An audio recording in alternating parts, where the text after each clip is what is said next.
think of survival, a lot of our thoughts are caught up in modern day survival, and no, obviously that does happen because it's the environment in which we live.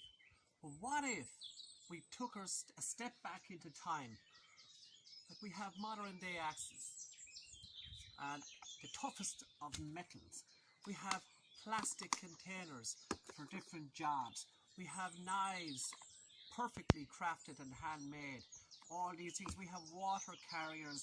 We even have kettles to purify water, even just to boil water for the bushcraft, cup of tea, whatever you call it. We have bowls, we have cutlery, we have saws, we have backpacks. We even have, as they say, one of the biggest revolutions, technology, with the mobile phone, computers, iPads, all of those things. We have a serious amount. And then we have a little bit of a step up where we come to iron for fire lighting, you know, and we just created sparks, if you can see those.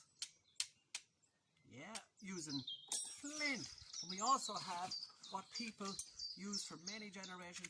We have matches, and one of the most popular nowadays, of course, is the steel striker, metal match some call it, or flint and steel they call it, which really flint and steel are these traditional ones. But what if we took all of these things away, everything away, and we step right back in time to the beginning, what we call Stone Age? So in this, we're going to look at the development of Stone Age more in Ireland, because that's where I am, but also how people developed, starting up from time, then when they got into farming and their homesteads and their lives, but stuff they use and how they created all of these things. So this is a new little project basically on Stone Age people. And did they look like me? Yes, they did. Did they look like you? Yes, they did. Because they were exactly what we are today, just dressed different. Although in a lot of people who still practice all these fantastic skills and cultures, we have people who still reenact and make the clothes, people who make the tools, people who make the huts and everything like that. But we're going to take a little talk and walk, and because it'd probably be a long video, because there's so much detail, you can't put history into one page unless it's a pamphlet, and then you get a brief description. But we're going to take a little walk and talk about different things. So if you want to come along for the journey, you are more than welcome. This is Stone Age, really fantastic Stone Age wedge tomb, Borna Domini wedge tomb. And the views up here, hills all around, you can see the distances, but this is a very old tomb with outer curves. There's a double outer curve on this, but we're going to take a close-up look at this and some of the you can climb into this, and that's south, north, sun comes up there, face where the sun comes up. So let's go up closer and have a look at this. It seems very befitting for such a Stone Age time that it's starting to rain. You imagine cold weather and wet weather and all those bad things with Stone Age. But this is apparently what would have been the entrance, and as you can see, there was a channel carved here, and there's curves here, and it's a very long inside. Come on, we'll get up closer and have a look inside. The structure of these and the construction of these is absolutely fantastic. So let's have a closer up look. We can actually get in out of rain. Peekaboo. Anyway, some wonderful upright stones here, and I think you can see it was like a channel that was carved here one time. I wonder, was it got to do with the construction of it to help lift these stones on in place? And there's some amazing stones inside. These stones look like they were placed after the construction of this tomb, and you can see where other stones. Come on in, come in. Okay, standing back here, you can see many uprights and you can see some slab stones. So what I'm going to do is walk around with the camera and give you a look and a little talk about some of the setups in here and some stones that fell in, but absolutely amazing construction. One thing I never liked in videos was holding a phone to walk around. It looks very bad, but anyway, I gotta do it with this one. But as you can see, from the upright and an upright and a stone laid on top just to support the roof stone and another roof stone, and you can see the absolute genius construction of the little stones placed filling gaps across to support these massive pieces. And there's the back wall. But this is a very strange tomb. Of course, you always have a large upright, short stone, long stone, and these were put in place before the roof went on. This is what the view is when you look out from the inner chamber, looking across at the hills, and you can see the deliberate carvings in this stone and that stone. And it's not a water runoff. We're back outside the tomb again, but as you see, there's an extra step, an extra circle. There's one layer here going all around, and we'll take a look at that. And there's another one here where you can step up. And this is the actual tomb itself. But the detail it's in this, there's so much you could go into for one tomb. That's why this video will probably be done in sections of talking about the Stone Age, looking at Stone Age artifacts, how they made Stone Age artifacts, construction of tombs, the life and death of people in the Stone Age. But anyway, for now, we're going to take a little walk around and just let you enjoy the fantastic construction of such a wonderful monument.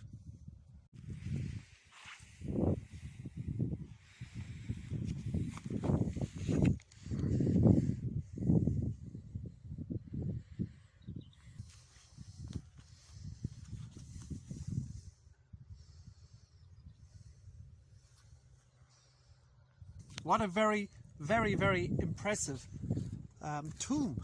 And at the back it seems to be of completely extra chamber at the back. Why? I don't know. Possibly, and there's a lot of stones have fallen, opened out, and on top of the roof there are the original. This would have been covered over one time in a lot of stones and clay due to erosion. We're back down to the basic. Absolutely amazing, I have to say it. And big stones falling here, some stones inside, and it's like an extra chamber here with this stone on the roof. And these were all transported here by people with no modern technology, just using brute force, strength and ingenuity. Absolutely amazing. Just one last look before we go, and we'll walk back, and we're going to go on the entrance. When you come into this site, there is a wonderful big standing stone, so we're going to go take a look at that. Layers, the original mound, all coming down, these curbstones coming around, and another curbstone all the way around, and of course the views. Let's move on. And of course, one last thing, it's where it's situated here, yet the highest point of this hill is here, but they decided to construct off the top. So was it possible that when burials or anything that was happening here, ceremonies, this is where people gathered and talked, maybe sang and danced and had some beer and a couple of, who knows.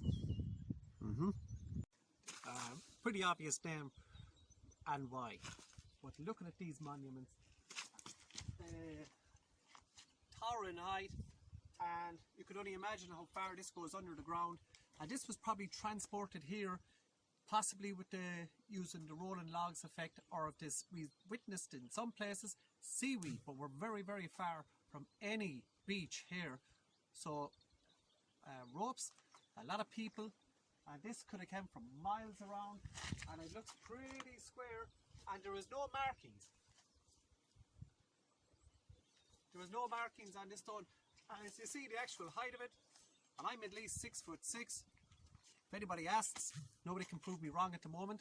But yeah, look, I'm the exact same height as it, and that's a pretty fairy height. But what an absolute amazing piece of engineering. And right in it, beside that, is a stream, which is hugely spiritually connected in the Stone Age world to all these people. The tomb itself is just over there up top of the hill. The stone here is facing towards there. Shanbally Edmund Court Tomb. And this is a reconstruction sketch or picture of what it would have looked like and the goings-ons, as they say, would have occurred. But let's go up and take a look at the remains. See that this again has outer stones, but there's spaces between these stones. Everywhere had their own little je ne sais quoi. I don't know what that means, but anyway. But this is a completely different. This is a court cairn, and cairns was like when they were covered over with many stones, and the burial chamber inside. But as you see, this is missing the top of it, and you'd wonder where did all these go. And there's a lot of stones scattered here, but also over time and millennia, farmers, later on farmers then, you had different stages of Stone Age, and farmers would have been taken, not probably realising what the importance of what these were, would have been taking stones in the construction of hedgerows and field boundaries, because I even noticed a different in the wall on the way up, and we'll take a look at that. But let's take a look at the en foreground, as to say, or like the poster, and it shows you a couple of little bits and bobs, and you can read this for yourself. And there we have it, something onto a reconstruction, an artist's impression, as they say, during the Neolithic age, a court tomb. And you have the remains outside, and of course these would be placed in the inner tomb afterwards and stuff like that. But we'll take a look. This really is a very impressive entrance, and you could imagine in its day they're covered over, and you go inside, it would be dark inside. Of course the sun is up here at the moment, so that's approximately south north, and the sun comes up over there, just like the last one we've seen. But I won't go into too much detail about these at the moment until we sit down and look at some artifacts of the tools that Stone Age people would have used, and how they made these tools, and the type of stone they would have used. But we're going to take a little walk inside and take a look of the layout of this tomb. Okay, we're going to just go straight through, and we come into the first part, you could say, chamber, and inside of here a lot of fallen stones, but still a lot of big stones. And we'll go into the next chamber where we come over, and we'll see again from the original picture outside what each of these chambers held, and a lot of these stones would be originally from the roof. The outer curb runs around this way, and of course we have an inner as well with all these pieces inside. And of course, back in its day, the sounds here would have been completely different, the sights here would have been completely different, and the feeling here would have been completely different, because these had different purposes and they were placed here for certain reasons. Sometimes on bordering lands, but of course there's a hill here going up again, so they weren't always had to be situated on top of the hill, where you'd believe nowadays, why didn't they just put it up in the summit of these hills where it could be placed beside it? But back then, which are going back to, this is approximately 3,500 years old, the other one could be 4,000, but a lot of time in between, and a lot of people in between, and ideas change, rituals change, but the construction was possibly nearly still the same, but the idea behind it all and what it meant was possibly their graveyard at the time as time went on. Another fantastic tomb. But I just want to show you something in a wall I spotted down here. The difference in wall building. As you can see here, the construction of this wall is this part looks like it was filled in obviously later than the rest of the wall, because this is the only part of this that is of this shape, and you can see there is a horizontal and then there is stones on their side. Is it highly possible that a lot of these stones have come from that grave right there, and the walls here have bigger stones and they're all just basically laid flat on top of each other. They're starting to buckle out, possibly older, but two completely different building styles. So there was a gap there one time, so coming in there, very hard to tell. I'm sure somebody knows, it could be more modern than I realise, but they're just little things you notice when you look around and wonder about certain situations. The sounds of today are very different than the sounds of yesterday. But here we have Stone Age people working with their, as they call them back then, or as we call them now, a Celt Stone Age axe. Here we have the skins, which they would have been using to make their clothes, to have them there. Of course, they're thatching the roof. We have the quernstone for the grinding of the corn. We know that this is Neolithic because this is agricultural grinding of corn that's going on. You have fields in the background. You have your fantastic wall, your thatched roof, and you have people with their bows and arrows, which they traditionally use for hunting. And let's see, that's a little insight. There's the grave. This is the artist's impression of the burial, and this is the artist's impression of life itself back then. But it's an amazing time and a tough time, because everything had been done by hand. Everything you needed had to be made. There was no such thing as the way we live today of what you want. Of course, there was trading goes on. Barmen had come into the community, and that's where we have Neolithic.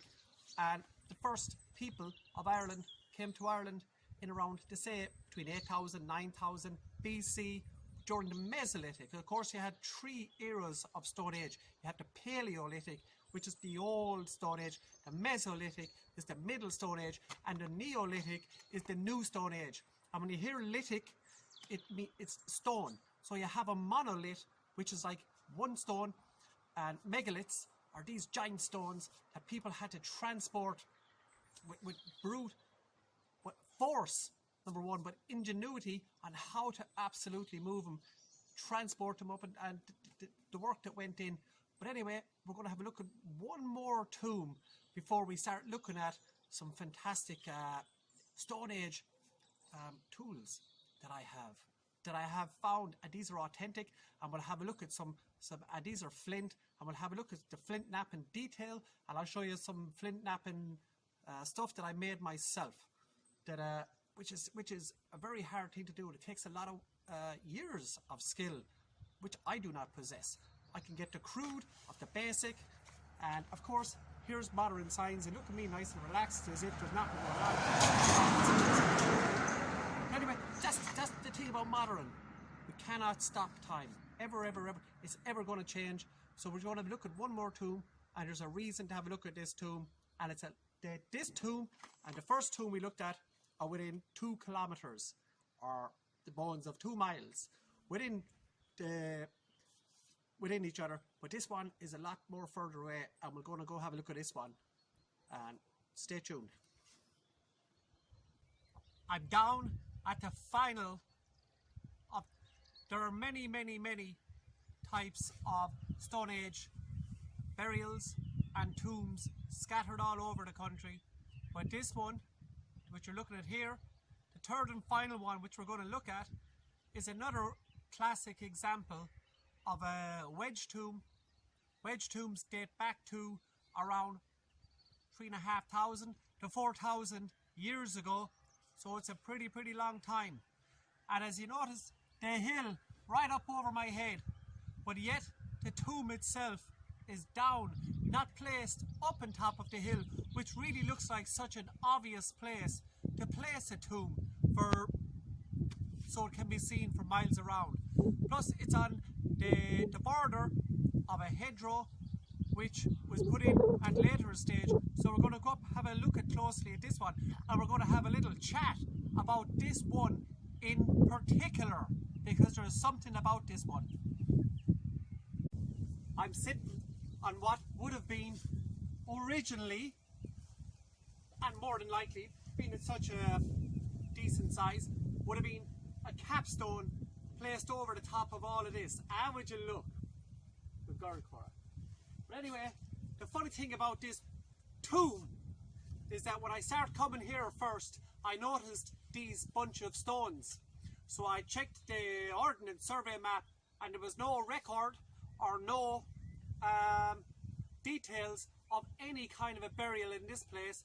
So I decided to look further, because I got too suspicious that it was a little bit too obvious, or not too obvious, too suspect, that stones don't naturally land in these positions. So let's take a closer look at the position of these stones. Hi! Very interesting. And I'm going to speak loud because sometimes the microphone is not good. But anyway, here's a huge capstone, two side stone here, a side stone here that are down on the ground, and inside are lots of small stones. Whether there's still pieces of, is it possible? Like, this has never been excavated, so, but with erosion and time, things do decay. And so, unless there's something in there of a stone artifact or something, the rest is probably gone. But it's on the boundary ditch here, and I was here with an archaeologist one time, and he took the measurements, he took readings, he took everything, and they confirmed it to be a unrecorded wedge tomb. So this is a nice little claim on the books of unrecorded, but it would have been circular, like a smaller version, circular, going around, and you can actually see some of the stones still in place. But on the old maps, going back to the 17th century maps, this was a little bit overgrown of a small wooded area. So over time, as farmers came along, when ploughs came into the equation, well, ring forts, which are a long ways away yet, started to get destroyed, started to get plowed away. A lot of people just didn't know any different. But with this, if a tree fell, if a tree was cut and dragged out, well, then you have giant stones like this, top stone being knocked or pushed. Plus you have soil movement, and things do fall over time and stuff like that. So, but it is still a grave, and lots of still, look, very loose stones. And were these possibly over the top to form like a cairn? Well, who knows? But there are some really good looking stones. So we're going to get the camera and just take a little tour around, just to take a quick look at this one, because it's some lovely stones in this and some nice little features up close. They're right. Yeah. So standing back, we can see a very, very, very rough outline structure of where this once came around. And of course, this would have been a lot higher on top. And over time, as farming became more of the larger scale, and this is the other capstone, which is a seriously big stone. And the weight that are in these stones, some of them go up to from 2 to 3 tons up to 10 tons all across the country. And of course, these being transported by complete and physical labour.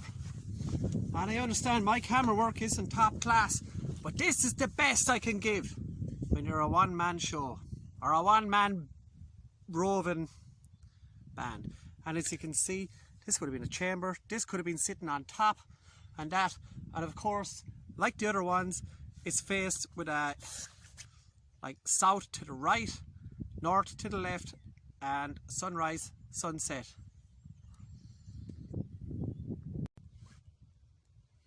How many bodies were put in here? How many remains, should I say, were they burnt outside, brought inside? Different things, different times. But let's recap on the time scale of where we travelled.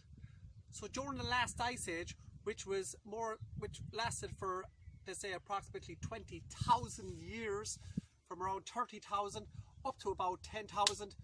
It was gone, well retreated back, and then you had land bridges and you have different things up in the north of Ireland more. This is Midlands, and we had the first people coming over, to say, from, some say 8, then it went to 9, so we'll say around 9, but there is evidence now of a cave I was recently in down in County Clare, where they found the patella, isn't that it? The kneecap of a bear that was worked. You could see it was cut using definitely flint or chert or some type of sharp stone back then, going back to 12,000 years. So that pushes the date a little bit further, but approximately date is between 9,000 up until we have, that was the Mesolithic period.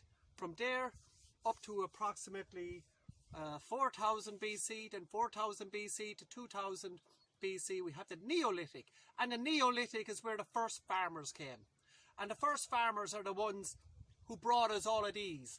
And they came over from Europe, and they brought over their styles and their lifestyles, and they're coming from Mesolithic hunters, who were the hunter-gatherers, who travelled, who had a meat-rich diet and lived off the land and travelled from place to place in ready-made huts using skins and other stuff like that. Then we had the Neolithic farmers who began to settle down, and in farming communities they started to get bigger and bigger, and from there we developed into more different lifestyles. Different animals came over. They started to bring goats and sheep and cows into this country here, and from the clearing of forests came into action and stuff like that. Axes got bigger, they got stronger. The different types of stone they used, coming from maybe chert and lower class flint, you could say, because which was more numerous up in the north of Ireland, good strong flint. Then you had porcelainite, and which was stronger again, and that meant more trees were going to come down, plus the burning of trees, and the clearing of land led to more agriculture. But we're going to take a look at some okay, we're going to move away from the burial structure and the lifetimes, and we're going to move into just have a quick look at flint and the types of how it is worked, and how you know a piece of worked flint than a piece of flint you may just find on the ground. What is it you look for, and how do you actually work flint, which is, and it's extremely sharp. So let's go look at that, Cora.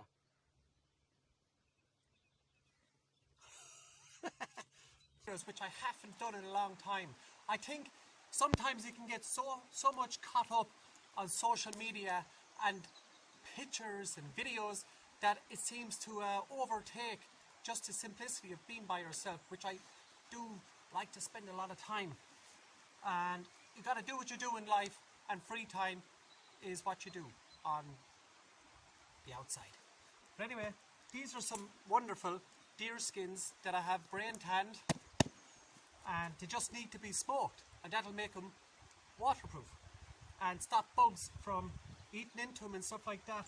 But they're lovely and they're fantastic. But I have just a layout here of some flint that I have collected over the years, not from this country but from over in Scandinavia, and I will put these over here. These are modern tools for flint knapping. Now, flint knapping is the term that we use for when Stone Age people were constructing tools. It wasn't always weapons for warfare, but more for hunting, where you have arrowheads and spearheads just for hunting, hunter-gatherers and stuff like that. But we're just going to take a look at some of the stuff. Some of these I've made myself, and they're very crude, but they're not the best in the world. But we'll say this one, for example, you can see still needs a bit of work. But yeah, it would make a fantastic giant arrowhead, or a short spearhead, and it takes a bit of work to make that, but I'm still not finished and making them. But here we have some horse dung, and what this is good for is your fires. And they used to call them, the Native Americans call them buffalo chips, which they used to use to heat for fuel and stuff like that. And over in the west of Ireland, they collect donkey droppings, and a guy would go around and a donkey in cart from all the fields and gather it all. And in between all the stone walls, they'd pack all the dung, and the wind coming through the walls would dry it out. And that is what they used on the islands on the west of Ireland and all along the coast of Ireland in the olden days, when there was no such thing as, when there wasn't enough fuel. And they called it scrogy. A great name. But anyway, back to the Stone Age. And you're wondering, here we have the remains of a skull, and they basically just fall apart after a while, as you see. Like a human skull made up of different parts. You know, you have the joinings in here, not the biggest bone in the body.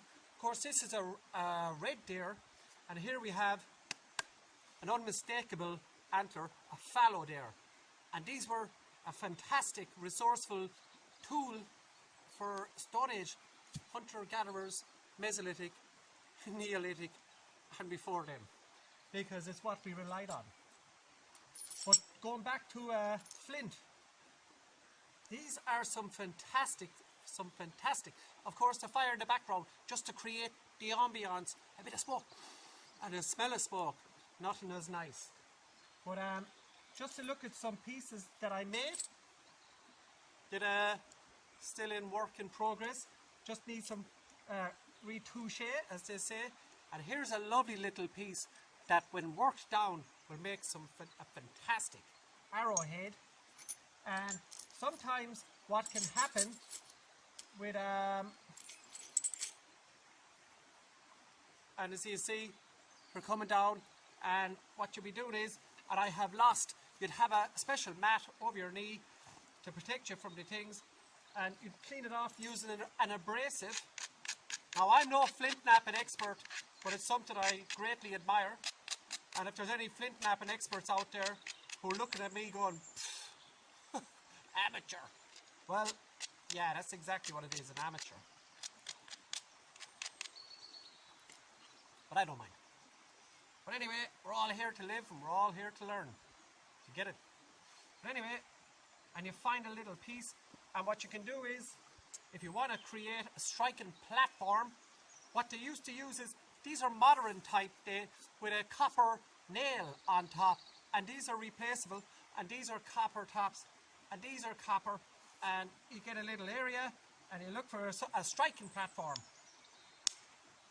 And look, you take off little pieces going across, and we'll keep all those together, and from there, and you can really work these when you get down to nitty gritty. You can work these just by putting them in and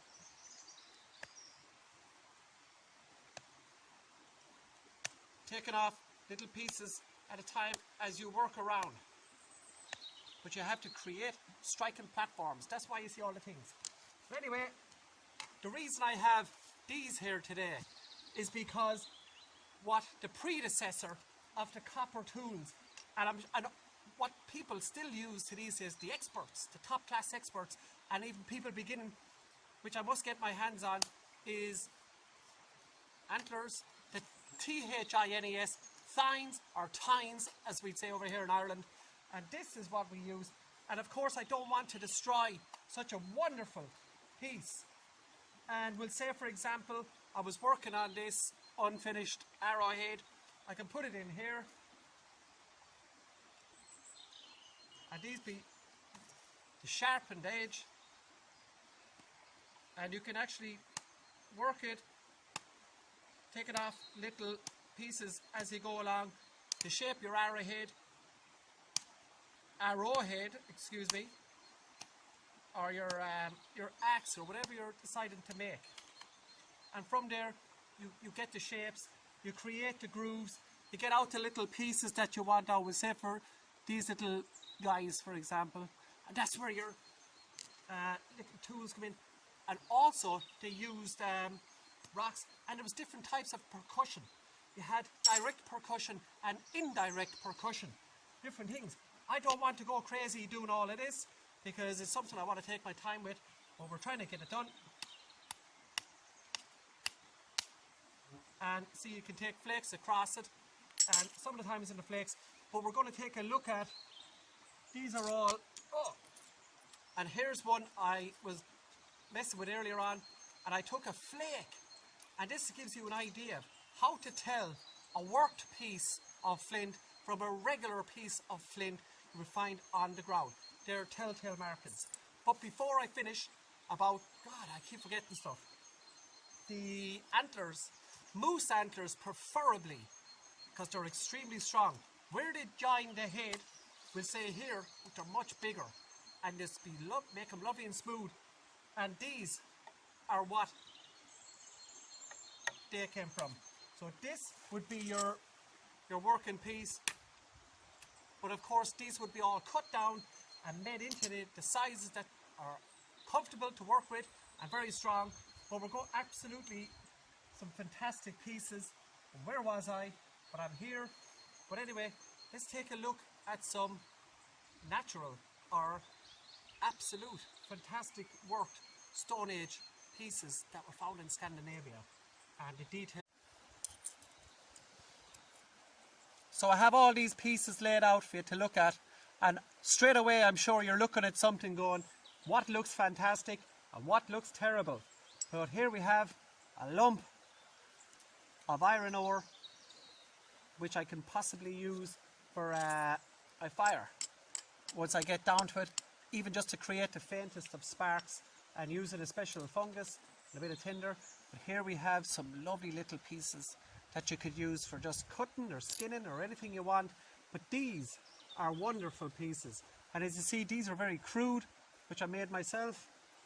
Here was a piece I was working on, but of course hit it wrong in the wrong place, it'll snap. But I can stay working on it and create something smaller, or else we can just call it the stone heart that broke. Whatever. And here's a little head that I carved from a little bit of sandstone, which is regularly lovely. But I found this, and I like to believe that this was used for a bow drill, for a hand socket, where you hold it and the piece fits in and it rotates, and something inside for a bit of lubricant. But let's look at worked pieces, how you can tell. And here we have a fantastic piece of Stone Age, actual Stone Age worked flint. And as you see, when you look at it very closely, not only do you see these lines coming down through it, but these radial lines going through it as well. They're not natural, they do not occur, but this looks like it could be an awl, or for making small holes in when you have leather, when you work your hides and stuff like that, and that. But at the back of it, as you see sideways, this little curve here, this is called the bulb of percussion. And this is a fantastic indicator that using your striker, this piece would have been originally like this, and bang, take it off, and that's where your bulb of percussion comes up. And when you see the little radial lines, I forgot the name there for a minute, but they're called, what is that? But they're called conchoidal fractures and stuff like that. But anyway, and here we have a wonderful Stone Age axe that I found. I actually found this on top of the ground in a stone, in a field completely massive, filled. And this was in a completely different area. Looks like a wonderful little working tool, a scraper. There was a piece missing. But the difference in technology of then and now. And this is another piece. You can see the lines coming down, even though it has worked. But here, to me, is one of the most prized pieces, where it has been completely knapped, which I have been told by experts. I'd never ever touch these pieces, because these are very precious to me. Because the 9th to the 4th, 2011 is when I found it. And you can see it's been worked, very, very professional work. And I was told a chisel for woodworking. So are we stepping into the Neolithic here, or even early Bronze Age?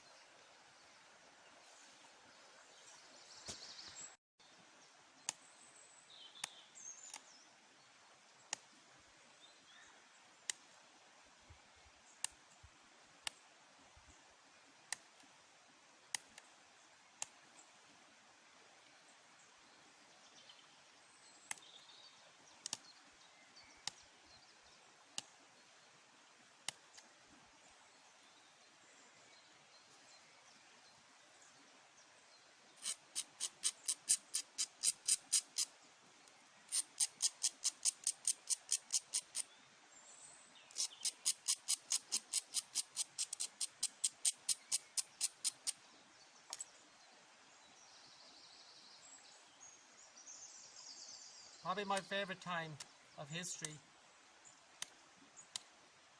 Hunter-gatherers. I wouldn't be into the farming scene.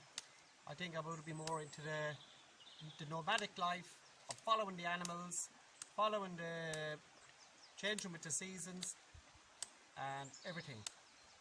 And during winter for the hunter-gatherer was a time for red meat. Of course, vegetation was scarce. If there was snow or frost, everything had died back. So your plant life and everything had ascended. Of course, there are tubers under the ground, certain plants which you could harvest during the winter for your carbohydrates. But other than that, besides fish and red meat, you travelled. And during the spring, when new plants and new everything became abundant, we'll say things like cleavers or goosegrass as they call it, you have nettles coming up and all those things. And nettles, of course, was a huge plant for Stone Age people, not only just for a wonderful food, blood purifier and a tonic, and help the system after a winter, hard winter, possibly, of just red meat. But nettles were fantastic for cordage and very strong and well managed. And of course a couple of other plants. We're just going to work this for a minute to make a very terrible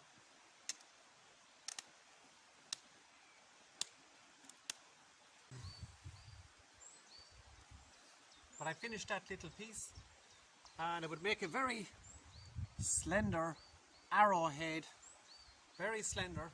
Or what you could actually do with this, work it a small bit more and turn it into a little drill, a hand drill for boring into pieces, such as like if you have bone and you want to make holes in it, different things. This is how they did it in Flint, using Flint. But this, I really hope, is so hard to capture the essence and all the details of what Stone Age tools and how they used all these wonderful skins and how they process the skins. And hopefully, I don't know how long this video is going to drag on for, but in the next video we're going to look at a bit of Stone Age pottery and using some of these flint tools for how they would have went about using flint tools and a couple of basic stuff like that. How to insert, I'm going to finish the arrows, and how they inserted them using special glue, different types of, but anyway, I don't know what I was rambling on about there, but I'm going to work on a few little pieces here. I will never ever touch the pieces I find. I found the actual artifacts because they're so precious to me, and it's a skill of its own. But I'm going to work a bit more on these, and we'll see you the next time, hopefully in part 2 of Stone Age Ireland, Stone Age World, whatever. And we'll look at some of the skins, uses for the skins. We'll look at some of the plants that they would have decided to use, the fishing, the pottery. I have made a piece of pottery, coiled pottery, which of course came in Neolithic times.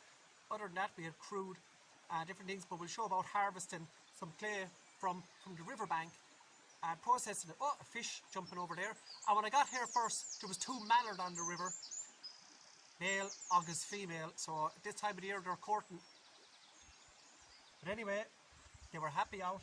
And this is just some of the Flint stuff, some Stone Age rugs, which they would have used for clothes, string, huts, many things.